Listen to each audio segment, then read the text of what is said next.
আসসালামু আলাইকুম ওয়া রাহমাতুল্লাহি ওয়া বারাকাতুহু। আলহামদুলিল্লাহ, সম্মানিত দিনী ভাই এবং বোনেরা, আমরা এ পর্যায়ে ছোট্ট একটি বিষয়টা অত্যন্ত গুরুত্বপূর্ণ, ছোট জিনিস কিন্তু খুবই গুরুত্বপূর্ণ, যেটা ইসলাম, আকীদা, মানহাজ, আমলের সাথে সম্পৃক্ত। এমন একটি কঠিন বিষয়ের উপরে আমরা আলোচনা করতে যাচ্ছি। সংক্ষিপ্ত আকারে আমরা মূল কথা বোঝাতে চাই এবং বলতে চাচ্ছি বিদআত। বিদআহ, কুল্লু বিদআতিন দালালাহ। যেই জিনিসটা মানুষের জীবনের বাস্তবতার প্রত্যেকটা আমলের সাথে সম্পৃক্ত, দুনিয়া এবং আখিরাতের উভয় জগতের সাথে সম্পৃক্ত। প্রশ্ন করতে পারেন যে ভাই, বেদাত দুই জগতের সাথে সম্পৃক্ত কিভাবে? আমি অধিকাংশ সময় কথা বলতে গেলে কোরআন এবং হাদিস থেকে একটা কথা বাস্তবতায় উদাহরণ দিয়ে বলার চেষ্টা করি। সেটা হলো এই যে সমস্ত পৃথিবীতে দুইটা গুনাহ আছে। গুনার ধারাবাহিকতা কিন্তু বহুত আছে, ছোট এবং বড় দিয়ে বহুত গুনাহ। চুরি করা গুনার কাজ, জেনা করা গুনার কাজ, ডাকাতি করা গুনার কাজ, অপরের জমি ফাঁকি দেওয়া গুনার কাজ, মানুষের হক নষ্ট করা গুনার কাজ, কাউকে কোনো বিনা অন্যায়তে গালিগালাজ করা এটাও গুনার কাজ, মা বাবার সাথে খারাপ আচরণ করা এটাও গুনার কাজ, পরিবারের সাথে খারাপ আচরণ করা এটাও গুনার কাজ। পৃথিবীতে বহু গুনাহ আছে, কিন্তু কোনো গুনাহার তার নিজের ব্যক্তিগত কোনো ক্ষমতা নেই। মাত্র দুইটা গুনাহ যার নিজস্ব ব্যক্তিগত ক্ষমতা আছে, ব্যক্তিত্ব আছে। যেমন আমরা অনেক সময় কথা বলতে গেলে সমাজে যখন কোনো প্রধান থাকে, চেয়ারম্যান হোক, মেম্বার হোক, কোনো বিচারপতি হোক, কোটিপতি হোক, তাদের নিজস্ব ব্যক্তিত্ব একটা ক্ষমতা থাকে। হয়তোবা তার অর্থ সম্পদ আছে এই জন্য, বা চেয়ার আছে এই জন্য, অথবা শক্তি আছে এই জন্য, অনেক ক্ষমতা থাকে, আলাদা ব্যক্তিত্ব একটা ক্ষমতা থাকে। ঠিক ওই রকমই আল্লাহ সুবহানাহু ওয়া তাআলা নবী সাল্লাল্লাহু আলাইহি সাল্লামের মাধ্যমে জানাতে চাচ্ছেন পৃথিবীতে দুইটা গুনাহ আছে যার নিজের ব্যক্তিত্ব ক্ষমতা আছে। সে ক্ষমতা হলো, এই দুইটা গুনাহ যদি কোনো ব্যক্তির আমল নামায় যদি হয়ে যায়, কোনো ব্যক্তি যদি করে ফেলে, তাহলে তার 70 বছর হোক, 60 বছর হোক, 50 বছর হোক, যত ইবাদত করবে সব ইবাদত নষ্ট হয়ে যাবে, বিনষ্ট করে দেবে এই দুইটা গুনাহ। তার একটা হলো ইন্না শিরকা লা যুলমুন আযীম, আল্লাহর সাথে শিরিক করা। 2 নম্বর কুল্লু বিদআতিন দালালাহ, বিদআত কাজ করা। প্রশ্ন করতে পারেন যে এই দুইটা গুনাহ করলে আমল কেন নষ্ট হবে? সম্মানিত উপস্থিতি দিনী ভাই এবং বোনেরা, বলতে চাচ্ছিলাম, যদি শিরিক করেন আল্লাহকে অপমান করা হয়, আল্লাহ সুবহানাহু ওয়া তাআলাকে অপমান করা হয়, আল্লাহ তাআলার রাগ গোসাকে বাড়ানো হয়। আর আল্লাহ সুবহানাহু ওয়া তাআলা সূরা নিসায় সুস্পষ্ট ভাষায় বলে দিয়েছেন যে ইন্নাল্লাহা লা ইয়াগফিরু আন ইউশরাকা বিহি মা দুনা যালিক। পৃথিবীতে সব গুনাহ আল্লাহ তাআলা ক্ষমা করবেন কিয়ামতের ময়দানে, কিন্তু শিরিকের গুনাহ আল্লাহ তাআলা মাফ করবে না। এটাকে মাফ করাতে হলে, মাফ পেতে হলে দুনিয়ার থেকে আপনাকে পুনরায় ক্ষমা চেয়ে নিতে হবে, নাহলে আখিরাতে এটার কোনো ক্ষমা হবে না। বিদআত হলো নবী সাল্লাল্লাহু আলাইহি সাল্লামকে অপমান করা হয়। ইসলাম শরিয়াতে নবী মুহাম্মদ সাল্লাল্লাহু আলাইহি ওয়াসাল্লামের মাধ্যমে যে শরিয়াত আসছে, এই শরিয়াতের ভিতরে, এই আমলের ভিতরে যদি যেটুকু আল্লাহ সুবহানাহু ওয়া তাআলা তার বন্ধুর মাধ্যমে আপনাকে আমাকে দিয়েছেন, এর থেকে বেশি করা, কম করা, বা এই আমলের ভিতরে নতুন কোনো কিছু সৃষ্টি করা, যেটাকে বিদআত বলা হয়। আর এই নতুন সৃষ্টি বলতে আমলের সাথে সম্পৃক্ত। এটা কিন্তু আপনি আবার জাগতিক বা দুনিয়াবি কার্যক্রমের সাথে সম্পৃক্ত করতে যেন না। যে রাসূল সাল্লাল্লাহু আলাইহি সাল্লাম বহু আলেম আছেন, বুঝদার আলেম, কিন্তু তারপরেও তারা জ্ঞানহীন, মূর্খতার মতো বক্তব্য দিয়ে থাকেন যে বেদাত বলতে যার দাঁত নেই সেটা হলো বেদাত।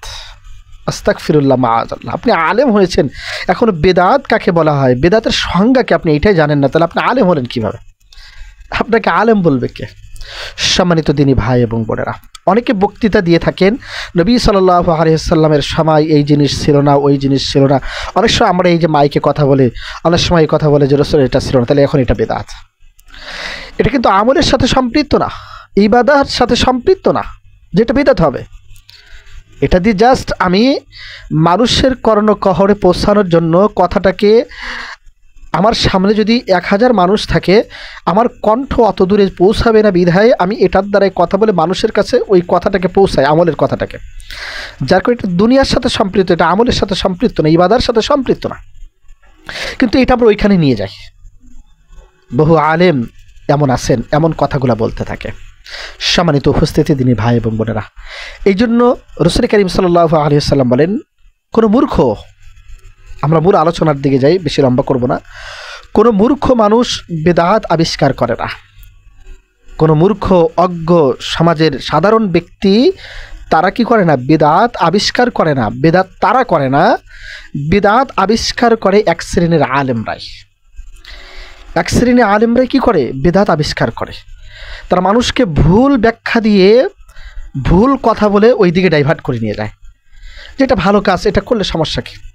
আমি একটা উদাহরণ আপনাকে দেই, বাস্তবতা আমি প্রায় সময় কথাটা বলি। উদাহরণটা হলো এই, মাগরিবের সালাত 3 রাকাত, ফরজ সালাত, আপনি 3 রাকাতই পড়বেন। আমি যদি এখানে 1 রাকাত বেশি পড়ি, এই কথাটা যে আপনার কাছে প্রশ্ন করা হয়, তো আপনি বলবেন না এটা হবে না, এটা শরীয়তের বহির্ভূত কাজ। যেহেতু নবী সাল্লাল্লাহু আলাইহি সাল্লামকে আল্লাহ সুবহানাহু ওয়া তাআলা 3 রাকাতই দিয়েছেন, আপনি 4 রাকাত কেন পড়বেন? আরে ভাই, এটা তো ফরজ বিধান, আমি 1 রাকাত বেশি বললে সমস্যা কোথায়? তো তখন আপনি হয়তো বলবেন যে সমস্যা আছে, এটা আল্লাহ রসুল বলেননি। তো আপনি যে বেদাত কাজটা করতেছেন, আমি কয়েকটা কথা বলি, যেমন ফরজ সালাতের পরে মোনাজাত করা, এটা বেদাত। সম্মিলিতভাবে মোনাজাত করা, এটা বেদাত। মা বাবা মারা গেলে 40 দিন, 3 দিন, 7 দিন পরে কুলখানি করা, খাওয়ানো, এটা বেদাত। এসব বহু কাজ আছে বেদাতের সংখ্যায়, অনেক কাজ আছে, অনেক এরকম, মানে যদি বলতে চাই তাহলে সারা রাত পার হয়ে যাবে, বলা শেষ হবে না। আমি আংশিক কিছু ধরে আপনাকে সামনে তুলে, মানে কী কী কাজ বেদাত হয় এরকম।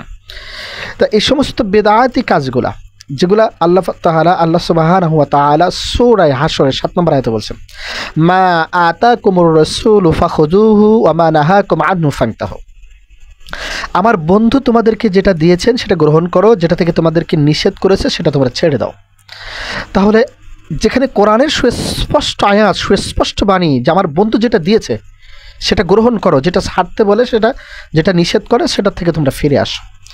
তাহলে আমরা নবী সাল্লাল্লাহু আলাইহি সাল্লামের এই কথাকে কতটুকু আমরা প্রাধান্য দিই? আল্লাহ রাসূল সাল্লাল্লাহু আলাইহি সাল্লাম তার জীবনে এরকম কাজ তো করেননি, যেগুলো আমরা আজকে করতেছি মাযহাবীদের দোহাই দিয়ে, আলেমরাই করাচ্ছে। আল্লাহি আল্লাহর কসম আপনার সাথে চ্যালেঞ্জ থাকলো, আল্লাহি আল্লাহর কসম আপনার সাথে চ্যালেঞ্জ থাকলো, আল্লাহি আল্লাহর কসম আপনার সাথে আমার চ্যালেঞ্জ থাকলো, আপনি আজকের থেকে আপনার মা বাবার কুলখানি 40-30 দোয়া বন্ধ করে দেন, হুজুরকে 500 টাকা দেওয়া বন্ধ করে দেন, হাদিয়া দেওয়া বন্ধ করে দেন, ভালো খাবার দেওয়া বন্ধ করে দেন। আল্লাহি আল্লাহর কসম কোনো দিন হুজুরের চোখ দিয়ে একটা পানি আসবে না আপনার মা বাবার জন্য। আপনি টাকা দিচ্ছেন, ঘুষ দিচ্ছেন, দোয়া চাচ্ছেন ঘুষ দিয়ে, তখন আপনার কাছ থেকে নেওয়ার জন্য কীভাবে ধ্যান কান্না, ভান কান্না কীভাবে কান্তা, সেটা কেন্দ্রে আপনার মন গলে আপনার কাছে টাকা নিচ্ছে, কিন্তু আপনি বুঝতে পারতেছেন না। এটা সম্পূর্ণ একটা ভুল ধারণা। নিজের বাবার জন্য নিজেকে দোয়া করতে হবে, নিজের মায়ের জন্য নিজেকে দোয়া করতে হবে। কোনো আলেমের দ্বারা, হুজুরের দ্বারা কাজ হবে না। তার দোয়া কবুল হতেও পারে, না হতেও পারে, কিন্তু আপনি যদি আপনার মা বাবার জন্য দোয়া করেন, রব্বিরহামহুমা কামা রব্বায়ানি সাগীরা ওয়া কুর রব্বিরহামহুমা কামা রব্বায়ানি সাগীরা, হে আমার রব, হে আমার প্রতিপালক, আমার মা বাবা ছোটোবেলা আমাকে যেভাবেই লালন পালন করেছে কোলে ফিটে করে, আমার মা বাবা অন্ধকার কবরে চলে গেছে, তোমার কাছে সফর্দ করলাম। মালিক রব্বে কারিম, আল্লাহ তুমি আমার মা বাবাকে ওইভাবে আমার শৈশবকালের মতো তুমি আমার মা বাবাকে দেখে রেখো। এই যে আপনি দোয়া করে দিলেন, আপনার দোয়াটা 100% গ্রান্টেড। রাসূল সাল্লাল্লাহু আলাইহি ওয়াসাল্লাম এই দোয়ার ভিতরে পার্থক্য করেন, কিন্তু হুজুরের দোয়ার ভিতরে পার্থক্য করে দিয়েছেন। সম্মানিত দিনী ভাই এবং বোনেরা, তাহলে বোঝাতে চাচ্ছিলাম যে নবী সাল্লাল্লাহু আলাইহি সাল্লাম যেটা দিয়েছেন, যেটা আদেশ করেছেন সেটা মানা, যেটা নিষেধ করেছেন সেটা ছেড়ে দেওয়া। সূরা হাশর আয়াত নম্বর 7। তাহলে আপনি শুরু থেকে নিয়ে শেষ পর্যন্ত আল্লাহর নবীর জীবনে আপনি খুঁজে দেখেন, আপনি কোথাও এরকম পাবেন না। সুতরাং আলেমরাই বেদাত সৃষ্টি করে মানুষের কাছে দেয়, কোনো মূর্খ মানুষ এটাকে সৃষ্টি করে না। আমি দলিল আপনাকে সামনে দিয়েছি। সুতরাং আলেম নির্বাচন যখন করবেন, মসজিদের ইমাম খতিব যখন নির্বাচন করবেন, তখন আপনাকে অত্যন্ত সতর্ক হতে হবে। কারণ এটাতে আপনার জান্নাত জাহান্নাম নির্ভর করছে। একজন আলেমের কথা আপনি মানবেন, একজন আলেমের কথা মতো আপনি চলবেন, কিন্তু সেই কথাটা যদি কোরআন সুন্নাহ মোতাবেক যদি না হয়, আর আপনি আবেগে আপ্লুত হয়ে ইমামের কণ্ঠে পাগল হয়ে আপনি কথাটাকে মেনে নিলেন, মানে এই কারণে আপনি যে ইমাম যখন নির্বাচিত করলেন আপনার মসজিদে, তখন আপনি আকীদা বিষয় তার কাছে গ্রহণযোগ্যতা অর্জন করতে পারলেন না, মানহাজ বিষয় যোগ্যতা অর্জন করতে পারলেন না। কোরআন হাদিসের ভুল ব্যাখ্যা দিয়ে আপনাকে ডাইভার্ট করে নিয়েছে, অন্যদিকে নিয়ে যাচ্ছে। সুতরাং এই কথাগুলোর দ্বারাই আপনাকে জাহান্নামে যেতে হবে। আমি সবাই জাহান্নামের বাসিন্দা হয়ে যাচ্ছে। এই জন্য মসজিদের ইমাম যখন নির্বাচন করতে হয়, তখন এই দিকে গুরুত্ব দিতে হয় যে আলেম কোরআন সুন্নাহ কতটুকু জানে, কোরআন সুন্নাহ কতটুকু মানে, কোরআন হাদিস কতটুকু তার গ্রহণযোগ্যতা অর্জন করা পর্যন্ত আছে, এটা দিকে সব দিকে লক্ষ্য করতে হয়।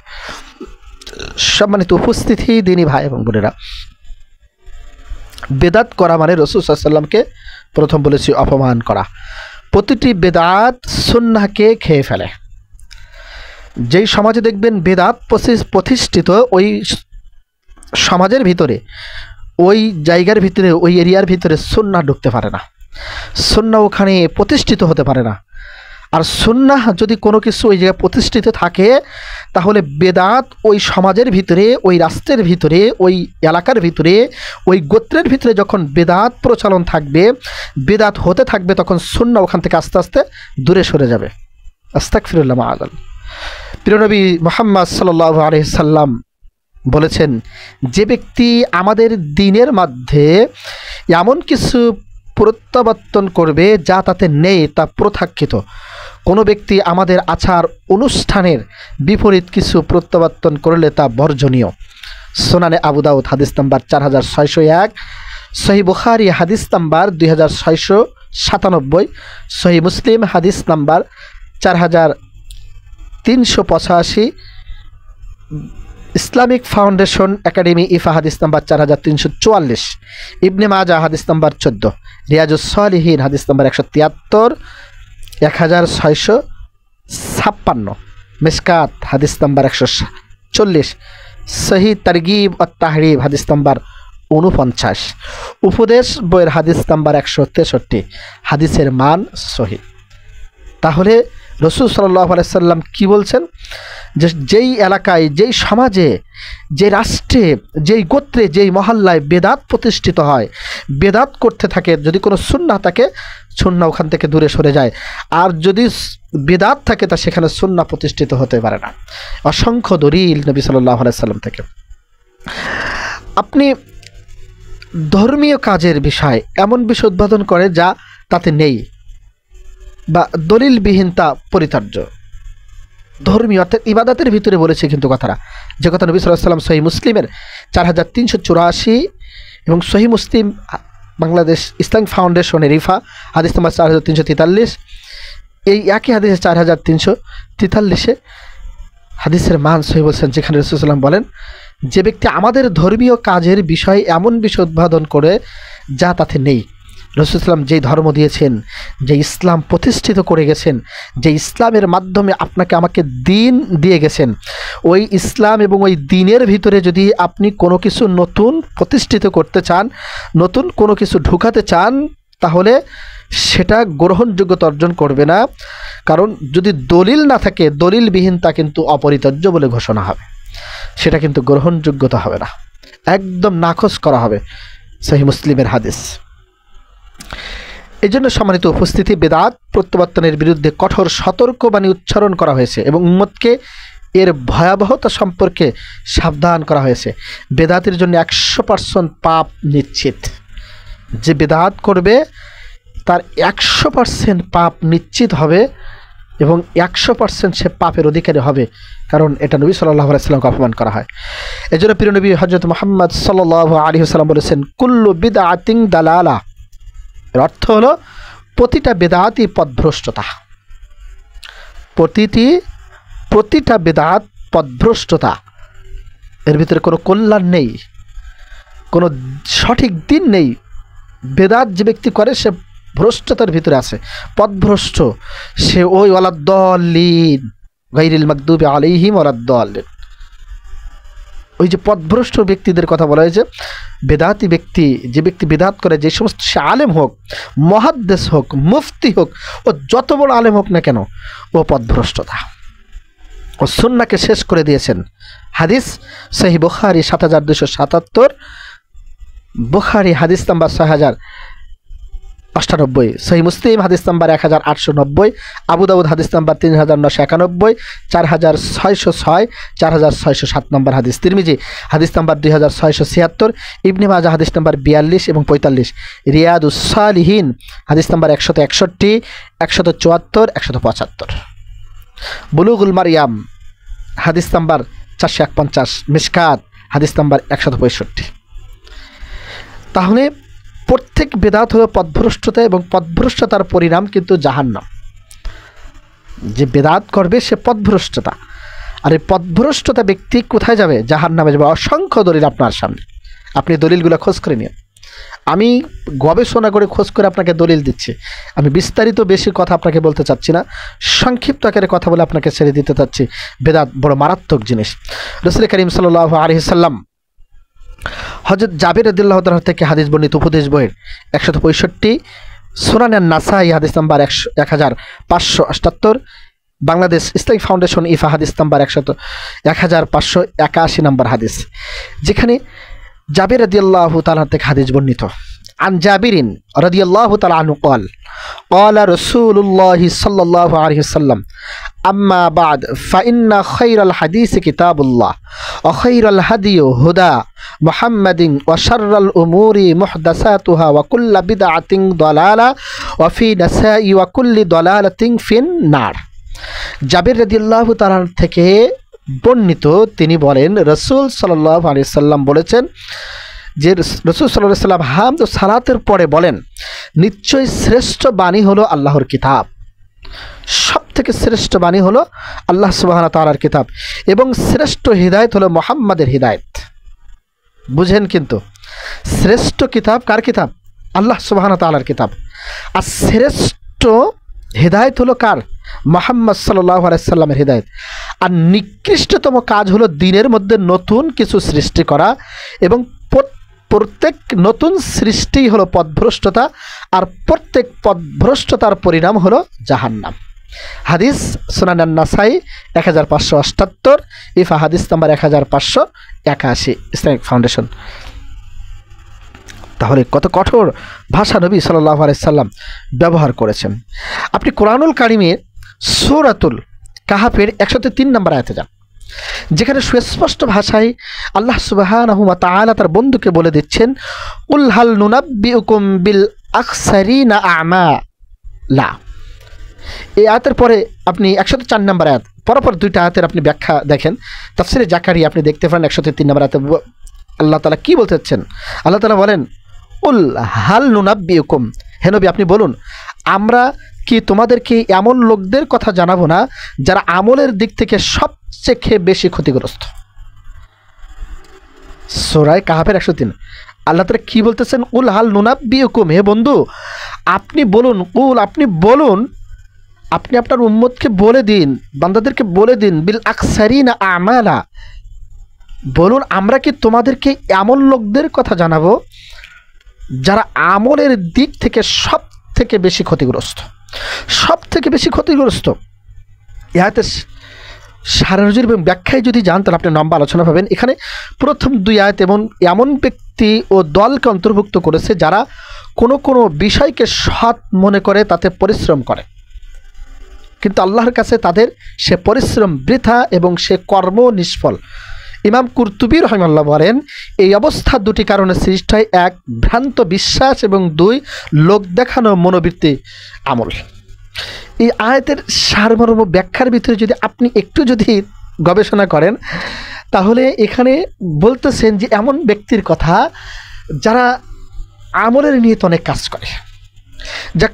যেমন ফরজ সালাতের পরে সম্মিলিত মোনাজাত করা সম্পূর্ণ বিদআত, এটা কিন্তু ভালো কাজ মনে করে করে। কিন্তু 25 জন নবীর সুন্নাহ হলো ফরজ সালাতের পরে বহুত আমল দোয়া পড়তে হয়, অনেক দোয়া আছে। যেমন সহি রাওয়ায়াত থেকে বর্ণিত, রাসূল সাল্লাল্লাহু আলাইহি সাল্লাম থেকে প্রমাণিত, সাহাবাজবানরা বলেন, আল্লাহ নবী যখন ফরজ সালাত শেষ করতেন সর্বপ্রথম একবার বলতেন আল্লাহু আকবার। ভালো করে বুঝেন। আর আমাদের হুজুরা কি আল্লাহুম্মা আমিন, রব্বানা যালামনা আনফুসানা, হুজুর যে কি বললো আর মুসল্লিরা পিছনে কি বুঝলো আল্লাহ ভালো জানে। মানে আল্লাহর সাথে এত বড় গাদ্দারি আর এত বড় মারাত্মক মুনাফিক আল্লাহর সাথে করা হয়, ইমামরা করে থাকে ফরজ সালাতের পরে, এর থেকে গাদ্দার আর মুনাফিক পৃথিবীতে আর একটাও নেই। এত বড় গাদ্দারি করে। সালাত, পুরো সালাতটাই হলো দোয়া। আবার সালাতের পরে যে দোয়াগুলো আছে সেই দোয়াগুলোর থেকে মুসল্লিদেরকে তো বঞ্চিত করে এবং নিজেও বঞ্চিত হয়, নিজেও পথভ্রষ্টতা, অথচ এটা ভালো মনে করে। কুল্লু একটা হাদিস তারা ওখানে বলে, আর দোয়া মুখুল ইবাদা, সমস্ত ইবাদতের মূল হলো দোয়া। সমস্ত ইবাদতের মূল দোয়া কি ফরজ সালাতের পরে পড়তো? ফরজ সালাতের পরে যেই সুন্নাহ 25 জন নবীর থেকে প্রমাণিত, 25 জন নবী রাসূল থেকে প্রমাণিত, আমরা উম্মত এত বড় পথভ্রষ্টতা হয়ে গেছি আলেমদের কথা শুনে, বা আমরা এত বড় মারাত্মক ধারণাকৃত করেছি যে নবীদের সুন্নাহকে বাদ দিয়ে দিয়ে আমাদের নিজেদের মত এবং পথকে অনুসরণ করে সেইটার উপরে আমরা রয়ে গেছি। আল্লাহ নবীদেরকে আমরা অনুসরণ করতে পারতেছি না। আরে নবী সাল্লাল্লাহু আলাইহি সাল্লাম তো আমাদেরকে মডেল, তারাই তো আমাদের আদর্শ, তাদেরকে পাঠানো হয়েছে তো দুনিয়াতে আমাদের জন্য। আর কিসের জন্য পাঠিয়েছেন আল্লাহ তাআলা? আমাদেরকে গাইড করার জন্য পাঠিয়েছেন, আমাদেরকে পথ প্রদর্শন করার জন্য পাঠিয়েছেন। নবী রাসূলরা বলবেন, মানুষ বিশ্বাস করবে না বিধায় আল্লাহ সুবহানাহু ওয়া তাআলা যুগে যুগে নবী রাসূলদের সাথে সাথে আল্লাহ তাআলা আসমানে কিতাব পাঠিয়েছেন। যেমন আপনার আমার নবী, শেষ নবী জনাবে মুহাম্মদ রাসূলুল্লাহ সাল্লাল্লাহু আলাইহি সাল্লামকে পাঠানোর সাথে সাথে কোরআনুল কারীম পাঠিয়েছেন। এই কোরআনুল কারীম পাঠিয়ে আল্লাহ তাআলা এই কথাটা কিন্তু বলতে চাচ্ছেন যে আমি এমন লোকদের কথা কি তোমাদেরকে জানাবো না, যে যারা লোকদের কথা জবাব, যারা আমলের দিক থেকে সব থেকে বেশি ক্ষতিগ্রস্ত, এমন লোকদের কথা আল্লাহ তাআলা বলতেছেন। কারা সেই সমস্ত ব্যক্তি? কারা? যারা নবী সাল্লাল্লাহু আলাইহি সাল্লামের দেওয়া আমলকে পছন্দ করেন না, নিজের ব্যক্তিগত মত পথকে অনুসরণ করে ভালো কাজ মনে করে, যেটা রসুল করেননি, সাহাবাজবান্দা করেনি, তাবিঈনরা করেনি, তার পরের যুগে এরকম কোনো ব্যক্তি করেনি, ভালো মনে করে এটা ভালো কাজ আমরা করতেছি সেটা মনে করে করি, এই সমস্ত ব্যক্তিদের কথা বলা হচ্ছে। তাহলে আপনি চিন্তার বিষয় যে আজকে আলেমরা কত বড় নিকৃষ্ট, আল্লাহর সাথে কত বড় গাদ্দারি। ফরজ সালাতের পরপরই রাসূল সাল্লাল্লাহু আলাইহি সাল্লাম আমল করেছেন, মুসা আলাইহিস সালাম আমল করেছেন, ইব্রাহিম আলাইহিস সালাম আমল করেছেন, ইসমাইল আলাইহিস সালাম আমল করেছেন। এরকম 25 জন নবীর কথা কোরআনে বলা হয়েছে। ফরজ সালাতের পরে আমরা আমল করছেন। প্রথম কি বলছে? আল্লাহু আকবার একবার। তারপর আপনার আমার নবী আল্লাহু আকবার বলার পরে দ্বিতীয় দোয়া পড়েছেন 3 বার, আস্তাগফিরুল্লাহ আস্তাগফিরুল্লাহ আস্তাগফিরুল্লাহ। তারপরে পড়েছেন লা ইলাহা ইল্লাল্লাহু ওয়াহদাহু, না, আল্লাহুম্মা আনতাস সালাম, আল্লাহুম্মা আনতাস সালাম ওয়া মিনকাস সালাম তাবারাকতা ইয়া যুল জালালি ওয়াল ইকরাম। তারপর বলেছেন লা ইলাহা ইল্লাল্লাহ ওয়াহদাহু লা শারীকা লাহু লাহুল মুলকু ওয়া লাহুল হামদু ওয়া হুয়া হাইয়ুল লা ইয়ামুতু বিয়াদিকাল খায়রু ওয়া হুয়া আলা কুল্লি শাইইন কাদির। তারপর বলেছেন, দেখেন এই দোয়াটার ব্যাখ্যাটা আপনি দেখেন, আল্লাহুম্মা আইন্নি আলা যিকরিকা ওয়া শুকরিকা ওয়া হুসনি ইবাদাতিক। আল্লাহুম্মা আইন্নি, হে আমার রব, আল্লাহুম্মা আইন্নি আলা যিকরিক, হে আমার রব, আপনার জিকির বেশি বেশি করার তৌফিক দান করুন, জিকিরে মশগুল থাকতে পারে সেই তৌফিক দেন। অশুকরিক, আপনার শুকরগুজার বান্দা হিসেবে কবুল করুন। আমি দোয়া করতেছি কিন্তু আল্লাহর কাছে, আল্লাহুম্মা আইন্নি আলা যিকরিক, আল্লাহ আপনার জিকির করেনেওয়ালা ব্যক্তিদেরকে যারা তাদের শামিল করেন, তাদের মতো আমাকে জিকির করার তৌফিক দান করুন। অশুকরিক, আপনার শুকরগুজার বানান। ওয়া হুসনি আলা ইবাদিক, এবং আমাকে সুন্দর ইবাদাহ করার তৌফিক দান করুন, আল্লাহুম্মা আমিন। এইরকম 33 থেকে 34টা দোয়া সহিহ হাদিস দ্বারাই প্রমাণিত। আল্লাহুম্মা লা মানিয়া লিমা আতাইতা ওয়ালা মুতিয়া লিমা মানাতা ওয়ালা ইয়ানফাউ জাল জাদ্দি মিনকাল জাদ।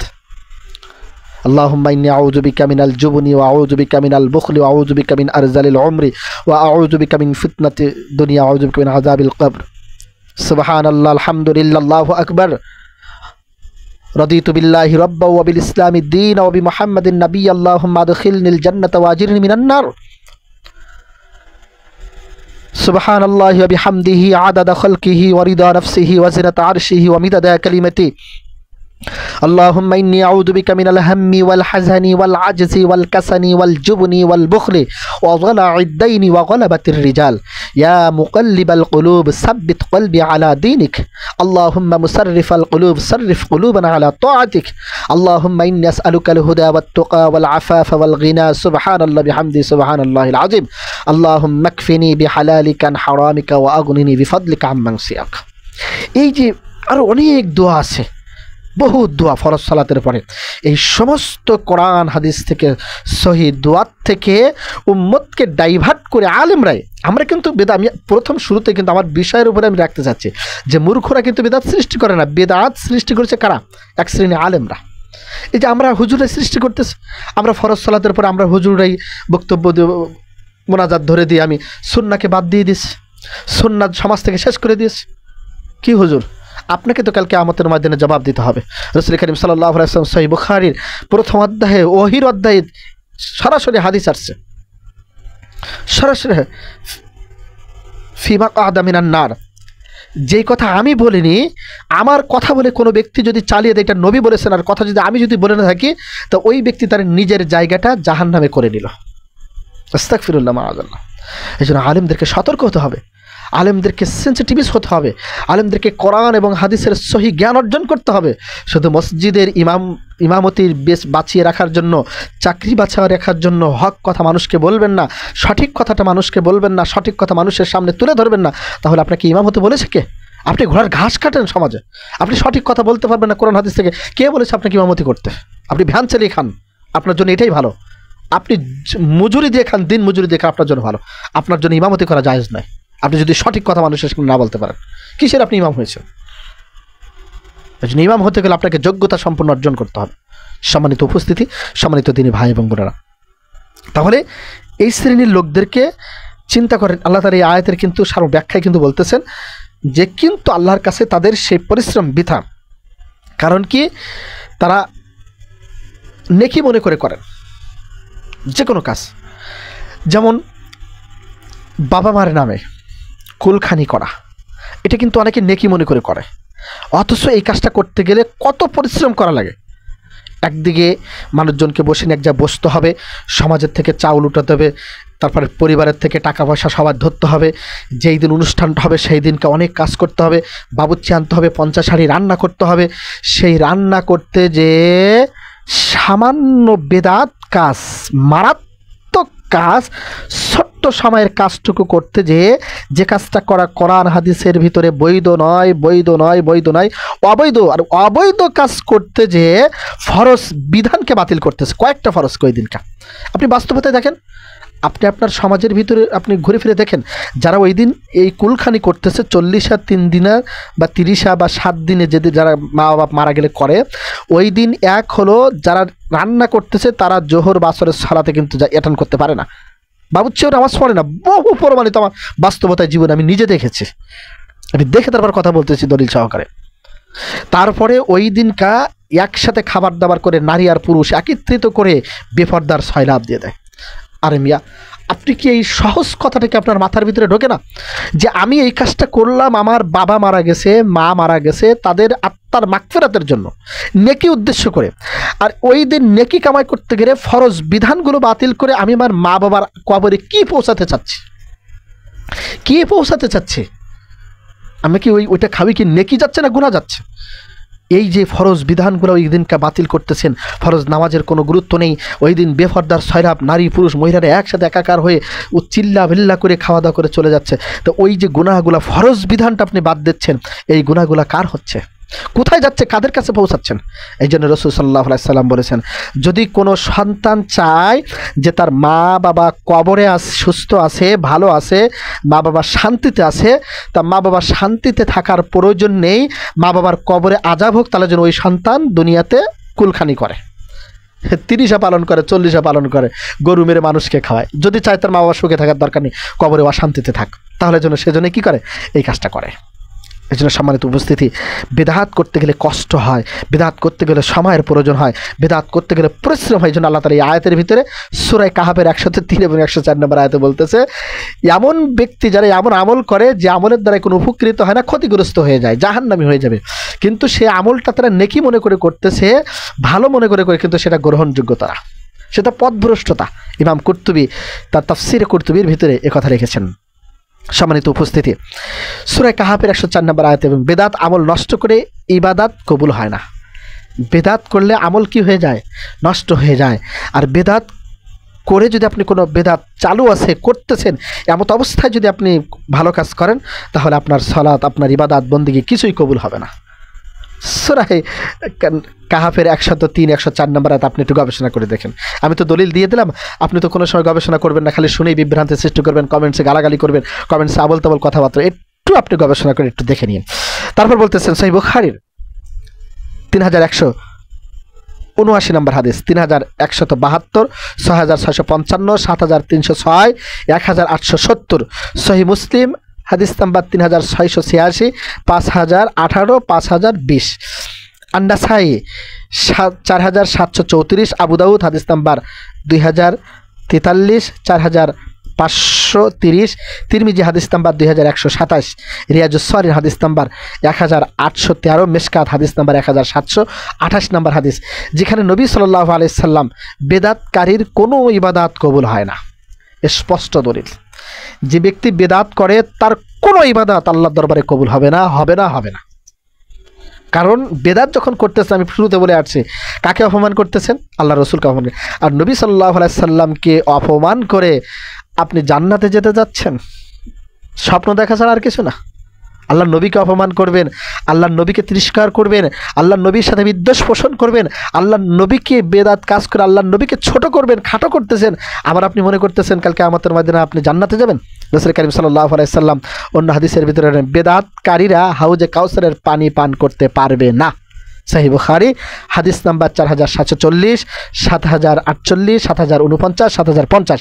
সহিহ মুসলিম হাদিস নাম্বার 470, 471, 472, 5863, 5868, 5890। আন-নাসাই হাদিস নাম্বার 904, তিরমিজি হাদিস নাম্বার 3176, ইবনে মাজাহ হাদিস নাম্বার 4306, রিয়াজুস সালিহিন হাদিস নাম্বার 159, হাদিস সাম্বার হাদিস নাম্বার 44, 149, 1495, সহিহ ফাজাইল আমর হাদিস নাম্বার 78, সহিহ হাদিসে কুদসি হাদিস নাম্বার 82, যেখানে রাসূল সাল্লাল্লাহু আলাইহি সাল্লাম বলেছেন বেদাতিকারীরা হাউজে কাউসারের পানি কি করতে পারবে না, পান করতে পারবে না। ইন্নাকুম তুহশারুনা ইয়াওমাল কিয়ামাহ, কিয়ামতের ময়দানে রাসূল সাল্লাল্লাহু আলাইহি সাল্লামের হাউজে কাউসারের পানি পান করতে এক শ্রেণীর মানুষ যাবে, যাবার সাথে সাথে জিলবা পর্দা পড়ে যাবে। আল্লাহ রাসূল সাল্লাল্লাহু আলাইহি সাল্লাম ফেরেশতাকে, এই দাঁড়াও, এ তো আমারই উম্মত, এদেরকে কোথায় নিয়ে যাচ্ছ ঘাড় ফিরিয়ে? এটা পর্দা দিলে কেন? এ তো আমার উম্মত, আমি হাউজে। তখন ফেরেশতারা স্পষ্ট ভাষায় বলবে, ওগো আল্লাহর বন্ধু নবী, আল্লাহর নবী সাল্লাল্লাহু আলাইহি সাল্লাম, আপনি যাদেরকে আপনার উম্মত বলতেছেন, এরা ওই সমস্ত উম্মত আপনি যেই দ্বীন রেখে আসছেন, আপনি যেই শরিয়াত রেখে আসছেন, আপনি যেই ইসলাম রেখে আসছেন, সেই ইসলামের ভিতরে এরা বাড়িয়েছে, কমিয়েছে, সেই ইসলামের ভিতরে এরা পথভ্রষ্টতা করেছে, সেই ইসলামের ভিতরে সঠিকটার ভিতরে বেদাত বেঠিকটা মিশ্রিত করে মানুষের সামনে তুলে ধরেছে, এরা সেই উম্মত। রাসূল করিম সাল্লাল্লাহু আলাইহি সাল্লাম সাথে সাথে বলবেন, সৌকান লিমান গায়রাবি, দূর হয়ে যা আমার সামনের থেকে, আমার সামনে থেকে দূর হয়ে যা। একটু আগে নবী কি বলেছেন? এরা আমার উম্মত। একটু আগে কি বলেছেন? এরা আমারই উম্মত। আবার এখন কি বলতেছেন? আমার সামনে থেকে কি হয়েছে? দূর হয়ে যাও, তোমাদের সাথে আমার কোনো কথা নেই। কিসের হাউজে কাউসারের পানি পান করাবো? তোমরা বেদাত করেছো, তোমরা ইসলামের ভিতরে নতুন ইবাদতের ভিতরে নতুন কিছু ঢুকিয়েছো, নতুন জিনিসটাই ঢুকিয়ে মানুষকে বিভ্রান্তি করেছো, ইসলাম থেকে খারিজ করেছো, ইসলাম থেকে মানুষকে দূরে সরিয়ে নিয়েছো, তোমাদের সাথে আমার কোনো সাক্ষাৎ নেই। রাসূল সাল্লাল্লাহু আলাইহি ওয়াসাল্লাম অসংখ্য হাদিসের ভিতরে বলেছেন কিয়ামতের মতন এই ক্ষতিগ্রস্তর ভিতরে মানুষ পড়বে। আল্লাহ সুবহানাহু ওয়া তাআলা সূরা নূরের শেষ কথার দিকে চলে যায়, আর কথা দীর্ঘায়িত করব না, লম্বা সময় হয়ে গেছে। সূরা নূর আয়াত নাম্বার 63, যেখানে আল্লাহ তাআলা স্পষ্ট বলেন ফালইয়াহযারুল্লাযীনা ইউখালিফুনা আন আমরি আন তুসিবাহুম ফিতনাতু আও ইউসিবাহুম আযাবুন আলীম। আল্লাহ তাআলা বলেন, অতএব যারা তার নবী সাল্লাল্লাহু আলাইহি ওয়াসাল্লামের আদেশের বিরুদ্ধাচরণ করে তারা এ বিষয়ে সতর্ক হোক যে ফিতনা বিপর্যয় তাদেরকে গ্রাস করবে অথবা যন্ত্রণাদায়ক শাস্তি তাদেরকে আক্রমণ করবে। নাউযুবিল্লাহি মিন যালিক। আয়াতে সূরা নূরের 63 নম্বর আয়াতটা আপনি খুলে দেখবেন কি বলছেন, অতএব যারা ফালইয়াহযারুল্লাযীনা, অতএব যারা নবী সাল্লাল্লাহু আলাইহি ওয়াসাল্লামের আদেশের বিরুদ্ধাচরণ করেছে।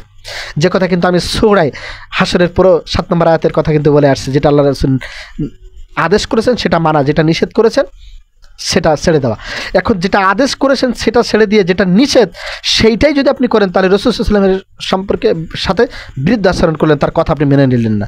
তারা এ বিষয়ে সতর্ক হোক। আল্লাহ তাআলা বলতেছেন যারা আমার নবীর সাথে বিরুদ্ধ আচরণ করেছে, আমার নবীর কথাকে মেনে নিতে পারেনি, আমার নবীর কথাকে গ্রহণযোগ্যতা অর্জন করতে পারেনি, আমার নবীর কথার উপরে ইস্তেকামাত থাকতে পারেনি, আমার বন্ধুর কথাকে ইসলাম পরিপূর্ণ মানতে যেই ব্যক্তি পারেনি, এরা বিরুদ্ধাচরণ করেছে। আর এদেরকে সতর্ক বার্তা দিয়ে দিন, এদেরকে সতর্ক করুন, এর জন্য সতর্ক হতে পারে যে এটা ফিতনা বিপর্যয়।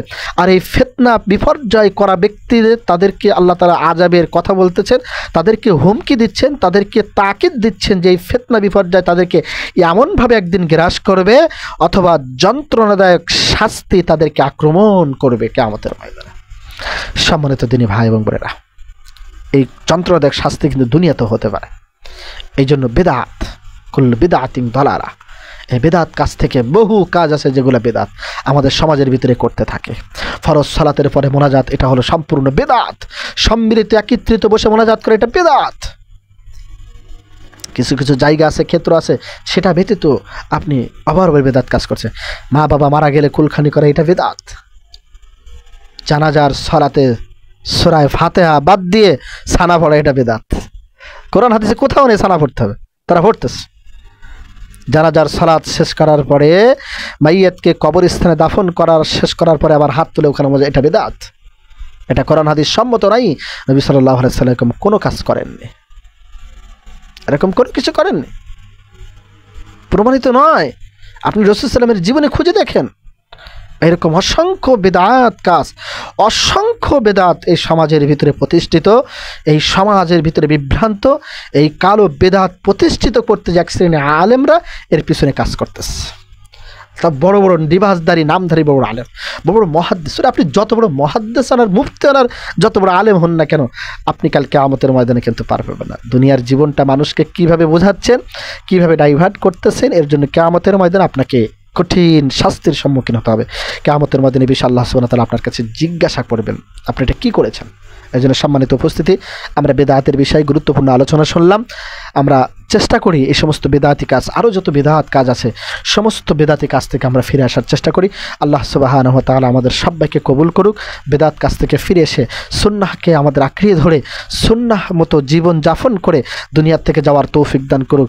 আমাদেরকে রাসূল সাল্লাল্লাহু আলাইহি সাল্লামের খাঁটি উম্মত, রাসূল সাল্লাল্লাহু আলাইহি সাল্লামের সঠিক উম্মত যেটা বলা হয় সুন্নাহ মোতাবেক চলা উম্মত, আল্লাহ তাআলা আমাদেরকে কবুল করুক। আল্লাহুম্মা আমিন। সুবহানাকাল্লাহুম্মা বিহামদিকা আশহাদু আল্লা ইলাহা ইল্লা আনতা আস্তাগফিরুকা ওয়া আতুবু ইলাইক। আসসালামু আলাইকুম ওয়া রাহমাতুল্লাহ।